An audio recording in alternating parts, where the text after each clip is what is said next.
नमस्कार, मैं आपका भाई एलेक्स और आप देख रहे हैं एलेक्स हॉरर स्टोरी चैनल, जहां हम आपको सच्ची घटनाओं पर आधारित डरावनी कहानियां सुनाते हैं। और मैं जो कहानी आपको सुनाऊंगा वह वास्तविक अनुभव के आधार पर सुनाऊंगा, क्योंकि मैंने अपने बारे में आपको पहले ही बता दिया है कि मैं गांव में रहने वाला इंसान हूं।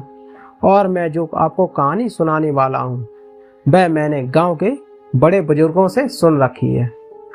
बड़े बुजुर्ग अपने साथ घटी हुई रियल कहानियों को सुनाते हैं और उन्हीं रियल घटनाओं को मैं आपके साथ कहानी के रूप में शेयर करता हूं। साथियों, जो आज की कहानी मैं आपको सुनाने वाला हूं वह मेरे गांव के ही एक दादाजी के साथ घटी हुई रियल घटना है। तो सबसे पहले मैं आपको अपने दादाजी के बारे में एक छोटी सी बात बता देता हूं कि मेरे दादाजी का नाम श्याम सिंह है और वह सिटी के अंदर काम करते हैं। और सिटी के हमारे गांव से लगभग 5 से 6 किलोमीटर की दूरी पर है। सिटी के अंदर उनकी एक दुकान है डेयरी प्रोडक्ट की, जिस पर वह दूध, दही, छाछ का कारोबार किया करते हैं। और एक दिन काम से रिलेटेड ही उनके साथ एक ऐसी घटना घटी थी जिससे उनके होश उड़ गए थे। और वह घटना उन्होंने लगभग आज से 8 महीने पहले मेरे साथ शेयर की है। तो उसी घटना को मैं आज आपको सुनाने वाला हूँ। लेकिन आगे बढ़ने से पहले आपसे मेरी एक रिक्वेस्ट है कि जो भाई मेरे चैनल पर पहली बार स्टोरी सुनने के लिए आए हैं, और यकीन मानिए मैं आपको रियल कहानी ही सुनाऊंगा, लेकिन आपको भी मेरा एक छोटा सा काम करना होगा। आपको इस चैनल को सब्सक्राइब करना होगा ताकि मुझे आप पर पूरा यकीन हो जाए कि आप मुझे पूरा सपोर्ट कर रहे हैं। आपको इस काम में केवल 1 सेकंड लगेगा, लेकिन इससे मुझे बहुत बड़ा हौसला मिलेगा। तो चलिए हम इस स्टोरी को शुरू करते हैं। जैसा कि यह तो आपको पता ही चल गया होगा कि दादाजी का नाम श्याम सिंह है और उनकी डेयरी प्रोडक्ट की दुकान है, जिसमें वो दूध, दही, छाछ वगैरह का कारोबार करते हैं। दोस्तों, दूध, दही और छाछ वगैरह यह दादाजी के पास एक बड़ी डेयरी फार्म से आता है। और अब हम दादाजी के साथ घटनी घटना को उनकी ही जुबानी सुनते हैं। तो मैं उन्हें अपने दुकान में फ्रिज वगैरह में रखता हूँ और दिन भर उनको कस्टमर को बेचता हूँ। अब यह तो आप जानते ही हैं कि जो दूध, दही और छाछ है उनकी 2-2 या 3-3 किलो की थैली आती हैं, और यह बड़े बड़े डेयरी फार्म से पैकिंग होके आती हैं और फिर छोटी छोटी डेयरी की जो दुकानें हैं वहाँ पर सप्लाई की जाती हैं। अब दोस्तों, जो सप्लाई करने वाला वाहन आता है वह रोज हमारे पास करीब 7 से 9 बजे के बीच में आता है। और 9 बजे तक मैं उन दूध की थैलियों को ट्रक से उतारकर अपनी दुकान में सेट करने के बाद दुकान को बंद कर देता हूँ और अपने घर को निकल जाता हूँ। मैं आपको पहले ही बता चुका हूँ कि मेरी दुकान गांव से लगभग 5 से 6 किलोमीटर की दूरी पर सिटी में है। तो फिर जब मैं घर वापस जाता हूँ तो मेरे पास खुद की कोई बाइक या कोई साधन नहीं है। तो मैं रोज़ 9 बजे दुकान बंद करके फिर मैं घर को पैदल ही पहुँचता हूँ। और जो 5 से 6 किलोमीटर का रास्ता है वह बिल्कुल सुनसान झाड़ियों वाला रास्ता है।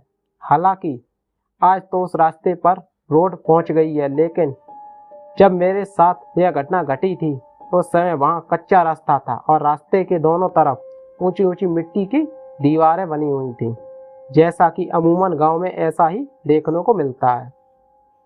और यह हमारा रोज का रूटीन रहता था। लगभग 10 बजे ही मैं रोज अपने घर पहुंच पाता था और तभी जाकर खाना खाता था। और फिर सुबह उठकर 7 बजे मैं दोबारा दुकान पर जाता हूँ। साथियों, वह कहते हैं ना कि जब इंसान की किस्मत खराब होती है तो उस दिन वह जितनी चाहे कोशिश कर ले, अपने साथ होने वाली घटना को नहीं टाल सकता। तो कुछ ऐसा ही घटना उस रोज मेरे साथ घटित होने वाली थी। दरअसल वाकया कुछ यूं हुआ था। शाम को उस गाड़ी वाले का फोन आया और उसने कहा, भैया आज मैं शाम को 7 बजे से 8 बजे तक आपके पास नहीं पहुंच पाऊंगा, क्योंकि आज मेरी गाड़ी कुछ खराब हो गई है। तो उससे सही करवाने के बाद ही मैं आपकी दुकान पे दूध की थैली पहुंचा पाऊंगा। तो आप 9 बजे तक मेरा वेट मत कीजिए। जैसे कि मैं आपकी सिटी में पहुंच जाऊंगा तो आपकी दुकान पर पहुंचने के बाद मैं आपको कॉल कर दूंगा। और तब आप घर से दूध की थैलियों को उतारने के लिए आ जाना। तो मैंने कहा ठीक है भाई, जब आप आ जाओ तो मुझे फ़ोन कर देना, मैं पहुंच जाऊंगा। तो मैंने शाम को जल्दी जल्दी अपनी दुकान का पूरा काम निपटाया ताकि मैं आज घर जल्दी पहुंच सकूं। रात को करीब 10 बजे तक मैंने अपनी दुकान का पूरा काम निपटा दिया और दुकान को बंद करके घर के लिए निकल गया और शाम को 10 बजे सुनसान रास्ते से होते हुए अपने घर पहुंच गया। रात के करीब 11 बजे गाड़ी वाले का फ़ोन आया और मैं दूध उतारने के लिए जा रहा था तो मेरी पत्नी मेरे लिए पानी ले आई।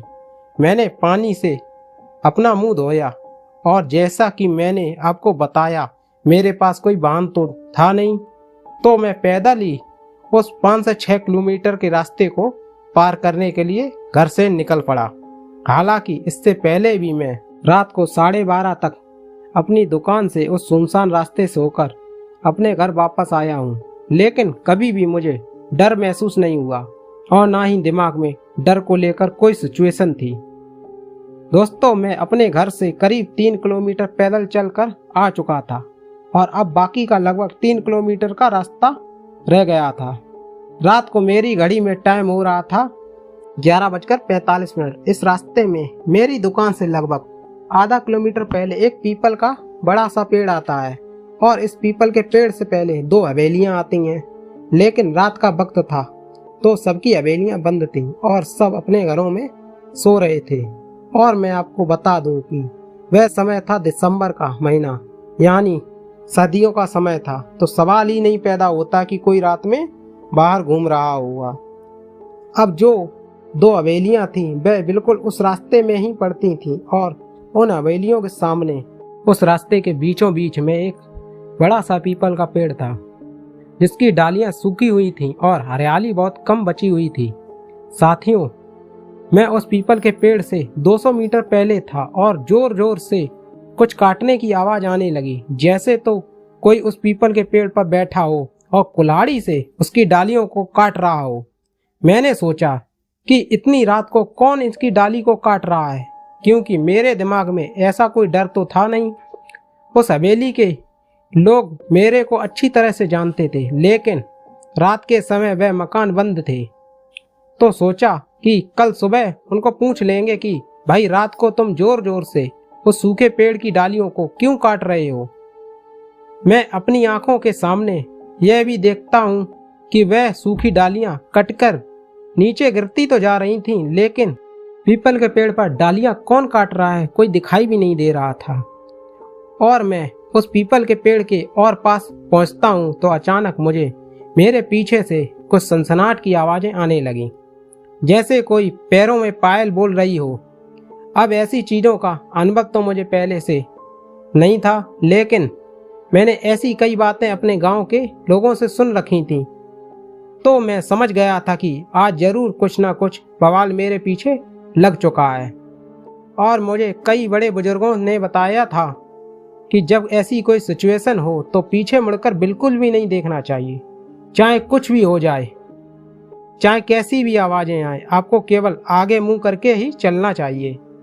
तो जैसे भी मुझे वे पीछे पायल की आवाज़ें आने लगी तो मैं चुपचाप सामने की तरफ देखता रहा और तेजी से अपने पैरों को आगे बढ़ाता हुआ दुकान की ओर चलने लगा। लेकिन जैसे मैं अपने पैरों को आगे बढ़ाता जा रहा था, वह पायल की आवाज़ और भी उतनी ही तेजी से आती जा रही थी और अब यह पायल की आवाज़ें धीरे धीरे एक लड़की की आवाज़ में बदल चुकी थी। वह लड़की पीछे से धीरे धीरे बोल रही थी, रुक जा रुक जा रुक जा। लेकिन मैं उन सभी बातों को अनसुना करते हुए सामने की ओर ध्यान लगाते हुए अपनी पूरी तेज गति के साथ आगे बढ़ता चला जा रहा था। दोस्तों, उस समय मेरी हालत ऐसी हो गई थी जिसे मैं अपने शब्दों में बयां भी नहीं कर पाऊंगा। मेरे पूरे शरीर की एनर्जी न जाने अचानक कहाँ गायब हो गई थी। मेरे शरीर की धड़कनें मुझे पता भी नहीं है कि 1 मिनट में कितनी बार धड़क रही थी। मेरा पूरा शरीर पसीना पसीना हो चुका था। ऐसा लग रहा था जैसे मैं तालाब में डुबकी लगाकर बाहर निकला हूँ और मैं अपने पैरों को अपनी पूरी शक्ति के साथ उठाने की कोशिश कर रहा था, लेकिन न जाने कौन सी ताकत मेरे पैरों को आगे बढ़ने से रोक रही थी। और जैसे ही मैं अपनी पूरी ताकत से आगे बढ़ने की कोशिश कर रहा था, पीछे से उस लड़की की आवाज़ उतनी ही तेज होती जा रही थी। वह लड़की जोर जोर से चिल्लाए जा रही थी कि आज तो मेरे हाथ से निकल गया, आज तो मेरे हाथ से निकल गया। और यह आवाज़ तेज होती जा रही थी। उस समय मेरे दिमाग में कोई और सोच विचार नहीं आ रही थी। एक तरह से मैं बर्फ की तरह जम चुका था और मेरे पैर अपने आप यूं ही आगे बढ़े जा रहे थे। मेरे पैर चल तो रहे थे, लेकिन मेरे शरीर का यह लग रहा था कि बस सब कुछ थम सा गया हो, सब कुछ रुक सा गया हो। वह कुछ पल की दूरी मेरे लिए कई घंटों की दूरी बन चुकी थी। केवल 300 मीटर का वह रास्ता मेरे लिए ऐसा लग रहा था कि मैं सुबह से शाम तक यह फासला ही तय कर रहा हूँ और अब मुझसे यह दूरी तय नहीं हो रही थी। दोस्तों, क्योंकि मुझे अपने बड़े बुजुर्गों की बातें याद थीं, तो मैंने पीछे मुड़कर बिल्कुल भी नहीं देखा और उस 400 मीटर की दूरी को मैं जैसे तैसे पार करके मैं अपनी दुकान पर जिंदा तो पहुंच गया। वही मेरे लिए बहुत बड़ी बात थी। उस समय मैंने गाड़ी वाले को ज़्यादा तो बातें उसको नहीं बताई, क्योंकि मैं इस स्थिति में था ही नहीं। और मैंने उससे कहा कि मैं केवल यहाँ पर बैठा रहूँगा, तुम्हें जो दूध उतार के जाना है, जितनी कैन तुम उतार के जाओगे तुम उतार के चले जाओ। अब गाड़ी वाला जानकार था, वही हमेशा गाड़ी लेकर दूध देने के लिए आता था, तो उसने मेरी मदद को मुझे बिठाया और खुद ही दूध को उतारा।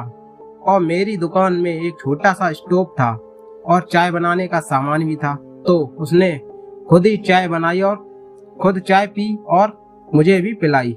उसने कहा कि घर पर नहीं जाना है, तो मैंने कहा कि अब तो दोबारा मेरे घर जाने की हिम्मत नहीं है, तो मैंने अपनी दुकान में ही सो जाता हूँ।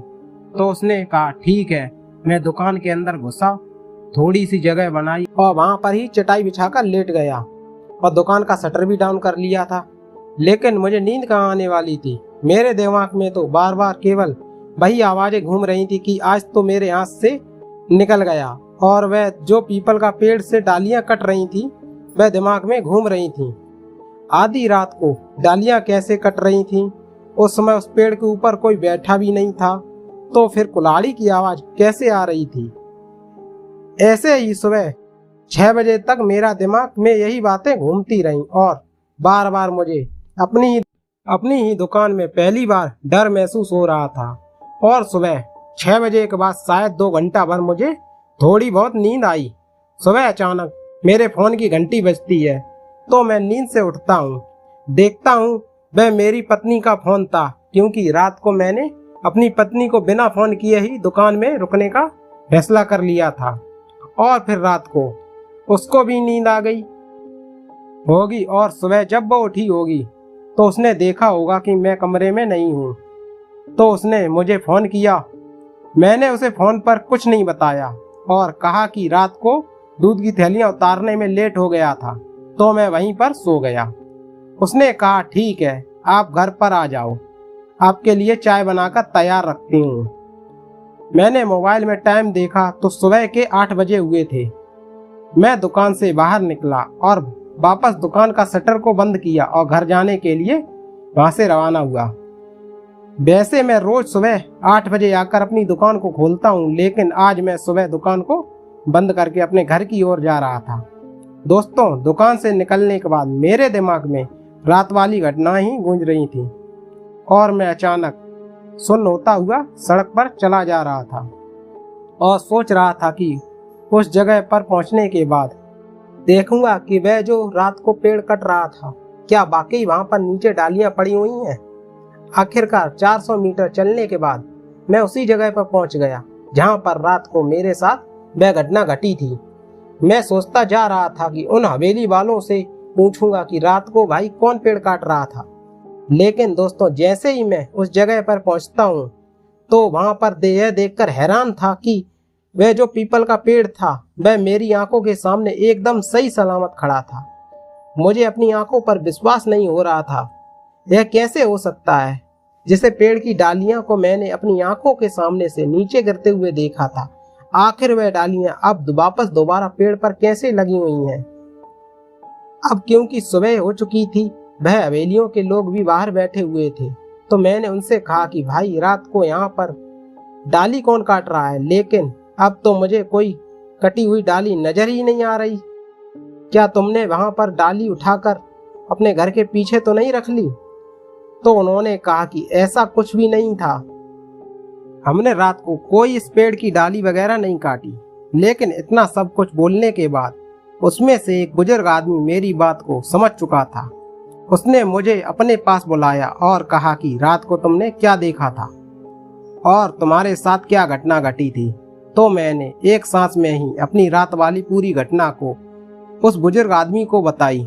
उस बुजुर्ग आदमी ने मुझे अपने पास बैठा लिया। वहीं आसपास जो 4-5 आदमी और बैठे थे। बुजुर्ग आदमी बोला कि मेरी बताई हुई बात पर उसका पूरा यकीन है, क्योंकि ऐसा मेरे साथ ही नहीं, पिछले 5 महीने में गांव के बाकी लोगों के साथ भी ऐसा हो चुका है। मैंने उससे पूछा कि रात को जो लड़की की आवाजें आ रही थी, वह लड़की कौन थी और क्यों वह अपने आने जाने वाले लोगों को परेशान करती है और वह लोगों से क्या चाहती है। तो उन्होंने कहा कि बेटा, यह कहानी आज की नहीं बल्कि आज से 19 साल पहले की है। आज से 19 साल पहले हमारी हवेली के पीछे ही एक 21 साल की लड़की रहा करती थी। वो लड़की अकेली नहीं बल्कि उसके साथ उसकी माँ भी थी। अब 19 साल पहले के गांव का इतना विकास तो हुआ नहीं था कि पक्के मकान बनाए जा सकें, तो वह लड़की झोपड़ी में रहा करती थी। उस समय गांव के अंदर ज्यादातर झोपड़ियां के मकान ही हुआ करते थे। एक छोटी सी लापरवाही के कारण उस झोपड़ी में आग लग जाती है। अब तक आग पूरे गांव में फैल चुकी थी और लोग अपने हाथों से बाल्टियों में पानी डालकर उस झोपड़ी पर फेंक रहे थे। अब पुराने जमाने में मोटर वगैरह या लाइट वगैरह तो गांव में होती नहीं थी, तो लोग पास के तालाब में से पानी भर भर कर वहां पर फेंक रहे थे।